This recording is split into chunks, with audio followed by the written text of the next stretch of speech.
A Manhattan federal prosecutor whose name is Preet Bharara has been fired by President Trump. He was appointed by former President Barack Obama, and this has sparked a lot of controversy. So I thought I'd get this story out to you guys as soon as I can because it's kind of breaking news.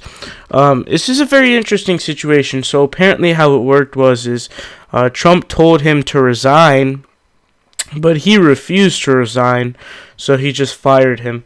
Now, to the point of saying that you should criticize Trump for firing him, I don't really get that, because why would you, if you have the executive power to take out opposition in your own branch, I don't know why you wouldn't. Like, so for example, if you had a fucking crazy Republican in there, like a Jeff Sessions guy as your federal prosecutor who doesn't do shit and works for the corporations, and you have a Bernie Sanders as president, I would be totally fine with Bernie Sanders firing him. So the outrage is kind of weird, but I mean, it's still symbolic, I guess, for people. I don't really know, but I'm going to read this to you guys. This is from the New York Times. They say, Preet Bharara, the Manhattan federal prosecutor who was asked by President Trump to remain in his post shortly after the election, was fired on Saturday after he refused an order to submit his resignation.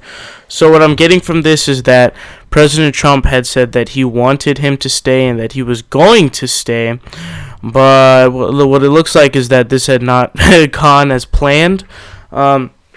They continue, Mr. Bharara's dismissal capped an extraordinary showdown in which a political appointee who was named by Mr. Trump's predecessor, President Barack Obama, declined an order to submit a resignation. I did not resign. Moments ago, I was fired. Being the U.S. Attorney in SDNY will forever be the greatest honor of my professional life, Mr. Bharara wrote on his personal Twitter feed, which he set up in the last 2 weeks. So he set up in the last 2 weeks. Do you guys think that that was opportunistically or not? I'm curious to know. It's just something as little analysis, right? I mean, I think that it kind of is. It's kind of interesting, right?